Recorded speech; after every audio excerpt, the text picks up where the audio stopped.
Have you experienced sexual abuse? And have you found it difficult to navigate sex and intimacy since? Do you get the ick sometimes? And do you feel unexpectedly triggered and it feels like it comes out of nowhere? Do you sometimes feel great about sex and intimacy? It's something that you really want to engage in, but your body doesn't seem to agree? Does your partner take it personally? Do they feel rejected by it? And is it difficult for you to explain exactly what's going on for you? Do you feel guilty about your responses? Have you ever wondered why that is? Do you ever worry that the things that you feel might not be normal and that there might be something wrong with you? You're not alone. I'm Shelley Diprose. I'm a registered sex, relationship and trauma therapist. I'm using my experience from working privately and in the NHS to normalise some of the things that you might be feeling in sex and intimacy if you've experienced sexual abuse.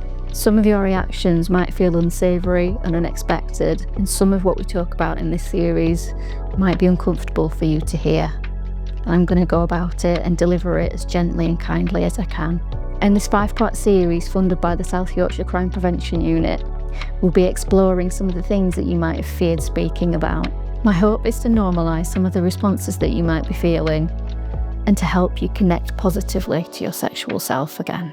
Some of the content that we talk about today might be triggering. I want you to take it steady. I want you to take breaks. Be mindful of who might be around you and who could be listening to this content. Today we're exploring a response that many survivors feel really ashamed of, and that is that it is normal to fantasize about your abuse. I've said it now, it's out there. It might show up in masturbation, it might show up in sex, it might show up in role play, or it might even be just an intrusive thought. And it can feel incredibly confusing and it can feel incredibly shameful. But here's the truth. It's normal, and it doesn't mean that you wanted it, and it doesn't make you weird, and it doesn't mean that there's something wrong with you. And let's talk about why. So first of all, let's talk about how sexual fantasy isn't the same as reality. Fantasy is symbolic. It doesn't mean that you want the real experience. We might fantasize about being able to fly like a bird. Doesn't mean we're going to go and jump off the highest building to see if it's true. It's fantasy, it's a dream, it's entertaining the idea of something that isn't possible. With fantasy that's connected to sexual abuse, there are so many feelings of shame attached to it, particularly if that fantasy causes arousal. And if the response to that arousal is to be orgasmic, for example. So sometimes the mind replays what's happened to us, almost to master the situation. It's to understand it. It's to try and get from the perspective of the person that abused us. And within that thought and within that processing of that situation, we can put ourselves into the mind of the abuser. So that can be one aspect of the fantasy. Sometimes, if the abuse has happened in childhood, the brain simply links arousal with the first time that that was laid down. And remember that we spoke about in podcast 1 that our bodies can experience arousal and our genitals can experience arousal. And so if that was the first time that we learnt about that physical reaction, then our brain kind of lays down this pathway, this link between physical arousal and mental stimuli. And so that's how fantasy is sometimes created. I know that it feels really unfair that you are dealing with this now. And if you fantasize about your abuse or your rape, it feels unfair that you're sat with the mixed emotions that you have about it. That thinking about it causes arousal, and it also causes shame that you think about it. And I know that carries quite a lot of weight to it. And you're absolutely right to feel frustrated and angry at the person who brought that to you. But what is really reassuring is that you are now making that your own. And you are doing it in a way that connects to your sexuality. And that's okay.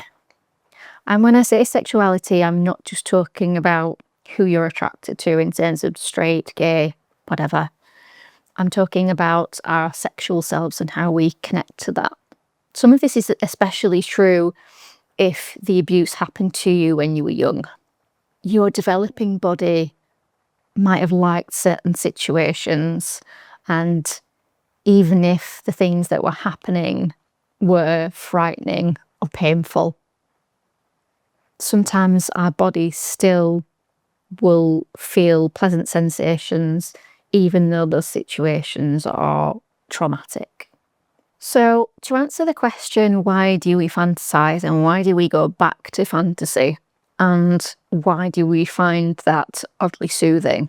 This is known in psychology as repetitive compulsion. It's a tendency to repeat aspects of trauma and an unconscious attempt to understand or resolve it. We're never going to be able to get into the mindset of an abuser, because if you're not an abusive person, you're not ever going to understand it. And so you're trying to understand it from the best perspective that you can, which in this instance is victim or survivor. So your mind might like to go back to the scene, not because you liked it, not because something about you said, oh, we're enjoying this secretly, but because you're trying to make sense of it and you're trying to gather different perspectives. This is especially relevant, as I mentioned before, if you experience some arousal during that time. There's no point you trying to understand what was going on in the head of your abuser. And so we try to process it the only way we can through our own lens. And our own lens was as a survivor. It was the person that it was being done to. And so in that way, that fantasy, when we switch it, even if we're thinking about the abuse happening to us again, by fantasizing about it, we are choosing it. We're allowing it to happen. And we're doing it in a safe way because it's only fantasy. It isn't physically happening. We're not trying to make that happen or reenact it. It's only happening mentally. And so there is a sense of power and balance there that changes from when it was taken from you without consent and forced upon you to now deciding for it to happen within the fantasy. This is really complicated stuff. It's really complex. And I hope that what you're hearing is that it's really normal. Brains are complicated things. Nervous systems are complicated. None of this is easy to wrap your head around.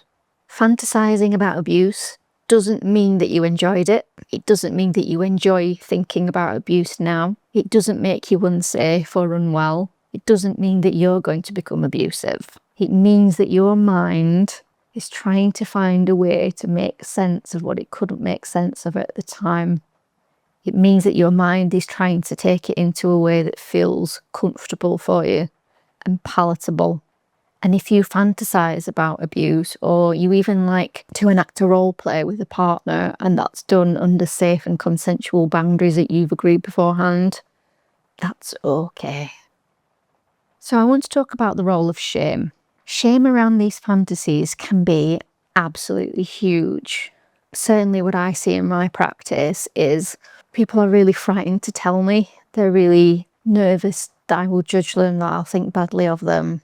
They almost feel like they need to say it. They almost feel like they need to show what they perceive as being ugly about them. And I think once they've said that in a safe space, they get that permission. But nobody needs permission from anybody else. If your fantasy is about your abuse or your rape, no one needs to give you permission for that. This is your experience. It happened to you. It's up to you to think about it in whichever way feels comfortable. We don't choose what turns us on. And it doesn't mean that we support or condone the real life version. It doesn't mean that we have some sort of perversion. Fantasy is exactly that. It lives in a place that isn't real.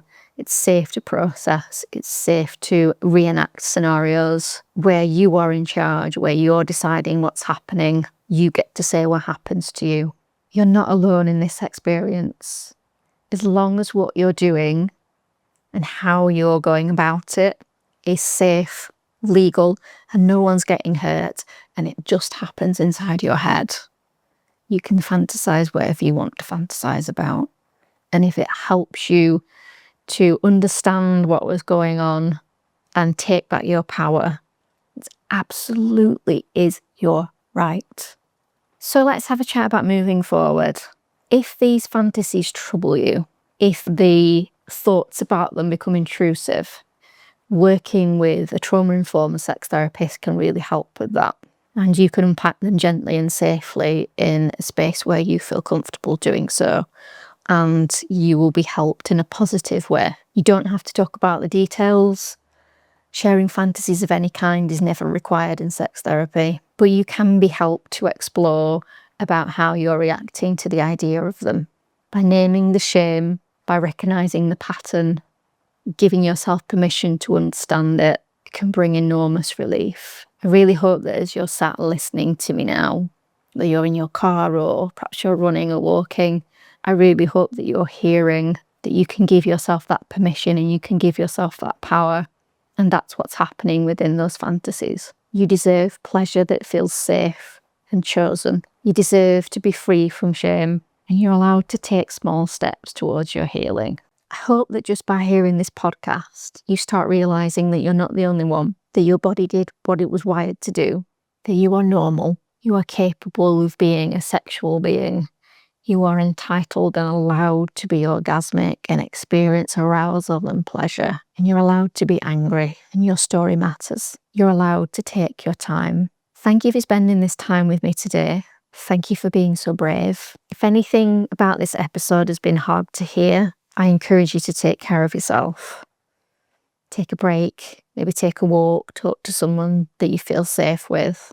I'm going to include some support resources below, and I invite you to do just a little brief exercise with me now just to help you settle yourself back into this space.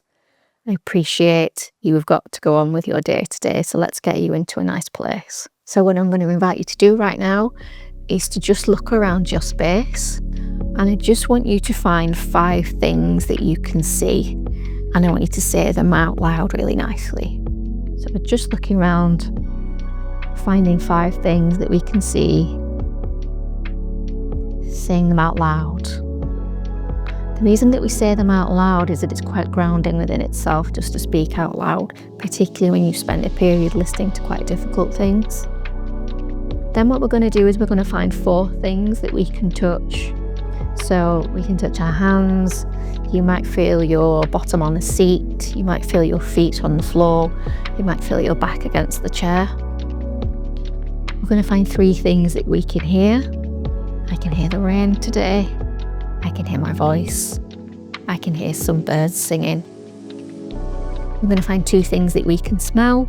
It might be what's in the air generally, you might just smell your clothing, you might smell your own perfume.